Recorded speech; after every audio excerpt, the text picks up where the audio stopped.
Theme 40. Communication Strategies, Definition and Typology.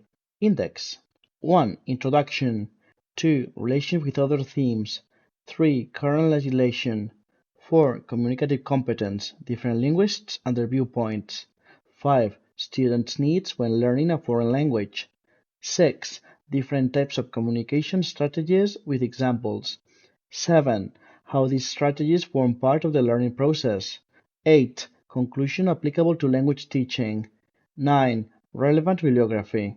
1. Introduction. The theme I have chosen to write about is number 40, which deals with communication strategies. In the first place, I will talk about the theory of communicative competence before giving a definition of the term communication strategy. I will give examples of the various types of strategies commonly used by learners of a foreign language, from a phonological, morphological, syntactic, and lexical point of view.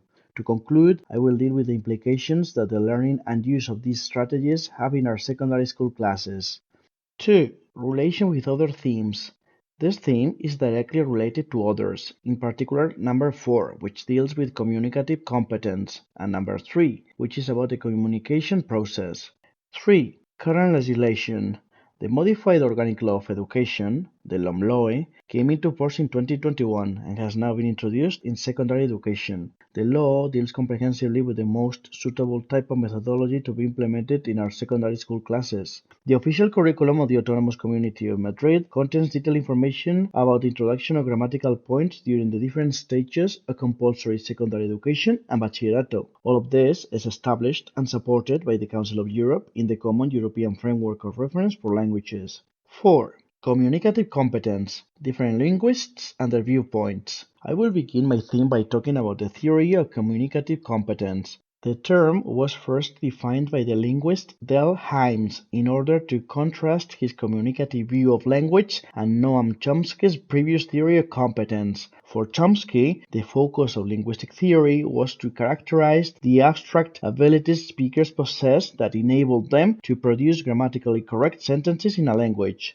Hymes, however, held that such a view of linguistic competence was sterile, and linguistic competence needs to be seen much more as part of a general theory incorporating both communication and culture. Hymes's theory of communicative competence was a definition of what a speaker needs to know in order to be communicatively competent in a speech community. In his view, this depends on whether and to what degree something is formally possible, whether and to what degree something is feasible in virtue of the means of implementation available, whether and to what degree something is appropriate in relation to the context in which it is used and evaluated, and whether and to what degree something is in fact done, actually performed, and what its doing entails. Another linguist, Michael Halliday, elaborated a theory of the functions of language, which perfectly complements Hymes's view of communicative competence. Halliday describes 7 basic functions that language performs for children learning their first language. These are the instrumental function, using language to get things, the regulatory function, using language to control the behavior of others, the interactional function, using language to create interaction with others, the personal function, using language to express personal feelings and meanings, the heuristic function, using language to learn and to discover, the imaginative function, using language to create a world of the imagination, and the representational function, using language to communicate information. Halliday's approach to the question of the language user's competence is different from others in that he rejects the distinction between competence and performance as being of little use in a sociological context. Halliday's work represents a competing viewpoints to the formalist approach of Chomsky. His concern is with naturally occurring language in actual contexts of use in a large typological range of languages, whereas Chomsky is concerned only with the formal properties of languages such as English, which he thinks are indicative of the nature of what he called universal grammar. 5. Students' needs when learning a foreign language. It would be a mistake for us to think that learning a foreign language only involves mastering its grammatical structures and acquiring a sufficient amount of vocabulary to be able to use the language, either orally or in its written form. Students also need to be aware of the correct language to use in different contexts or situations. When they are not certain of the correct word, structure, or pronunciation, however, they may well need to revert to some type of strategy to overcome what they may perceive as a potential problem. The law governing secondary education takes the idea of communicative competence very seriously. Communicative skills are given as much, if not more, importance than grammar and vocabulary, so teachers should encourage students from the beginning of their learning process to make every effort to get their message across to the listener or reader. 6. Different types of communication strategies with examples. Broadly speaking, linguists have recognized that there are two different types of communication strategies. Some may be conscious efforts to find a way around an obstacle to communication, whereas others may be inadvertent on the part of the speaker or writer. When learners lack or do not have access to the structures or vocabulary necessary to carry out a communicative act, they may well use strategies to avoid having to put an end to the message. Native speakers as well as foreign language learners use these strategies, often without realizing it, in order to keep the communication channel open. I will now move on to examine the different types of communication strategies that can be commonly observed in any language. The main types are transfer from the native language using a prefabricated pattern, overgeneralization, and overelaboration, although it will also be necessary to talk about the different strategies that learners use to avoid dealing with complicated aspects of the language. I will now deal with each of these in turn, using specific examples to highlight how these strategies function. Probably the most common type of communication strategy employed by learners is that of transferring sounds, structures, spelling, or vocabulary from their own language. This transfer can be positive, as in the use of frequent for frecuente by Spanish learners of English, but there are areas of negative transfer too. On many occasions, the transfer does not impede communication, as the interlocutor can grasp the correct word or structure from the context. So, if a student says something like, "I want that you help me," instead of "I want you to help me," there should be no problem understanding what he's trying to say. Likewise, if someone says that he is going to England by sheep, it should be patently obvious that he means to say ship. Perhaps the only real problem with transfer from the native language comes when false friends are used. A student who claims he is constipado almost certainly is not constipated, but rather he has some sort of cold. Overgeneralization occurs when a rule or vocabulary item which has been learned is applied to all forms of the language. If the past tense of the regular verbs in English is formed with ed, this does not mean that "I write it a letter yesterday" is correct. Spanish children often use no sabo for no sé, presuming that the verb saber is regular. Another example of overgeneralization can be seen in a sentence like, "She asked me what time was it," when students fail to realize that there is no need for inversion of subject and operator verb.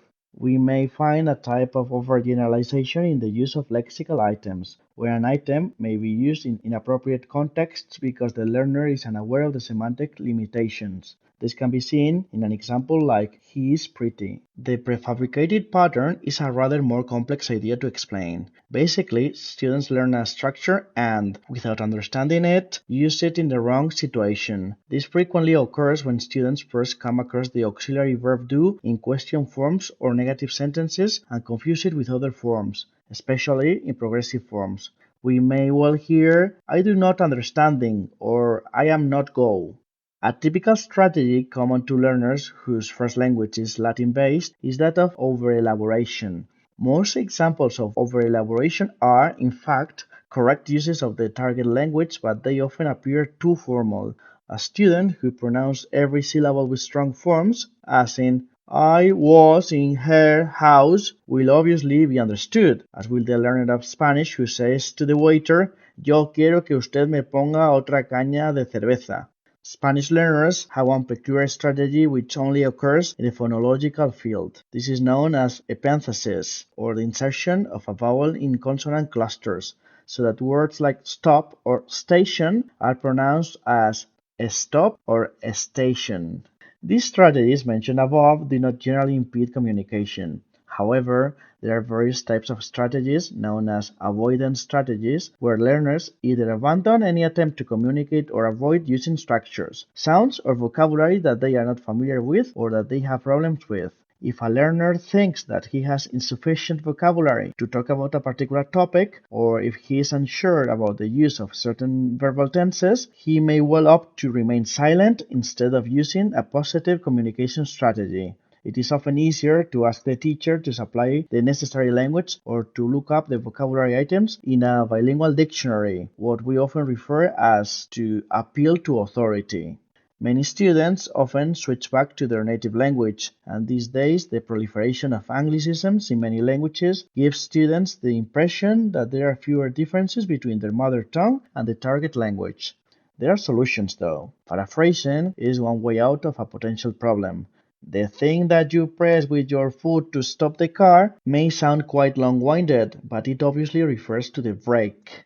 7. How these strategies form part of the learning process. Communication strategies, as I mentioned at the outset, form an integral part of the language learning process. As such, their use should be encouraged by teachers, even though the language which students use may often appear too formal or inappropriate for the situation or context. More proficient students will tend to make an attempt to keep the communication channel open by using suitable strategy instead of abandoning the message. It is widely recognized by linguists and teachers that many adults tend not to speak if they are not sure about a particular structure or do not have the necessary lexis, whereas younger learners do not worry quite so much about making mistakes, as long as they can get their message across in one way or another. 8. Conclusion applicable to language teaching. To conclude, our task as teachers is therefore to allow our students to develop and subsequently use their own strategies, either in writing or orally. Hopefully, by the time the students reach us, after quite a few years of learning English as a foreign language in primary education, many of these strategies will be automatic for them. 9. Relevant bibliography. The bibliography I have used for the information in this theme has basically been a comprehensive grammar of the English language by Quirk, Greenbaum, Sparbeck, and Leach, Semantics by J. Lyons, and 50 Strategies for Teaching English Language Learners by Adrian Harrell and Michael Jordan. I hope you agree with me that my theme has covered all the necessary points and that it has demonstrated the importance of dealing with the development of our students' communication strategies in our secondary school classes, using up-to-date methodological principles, something which can only be of benefit to our students.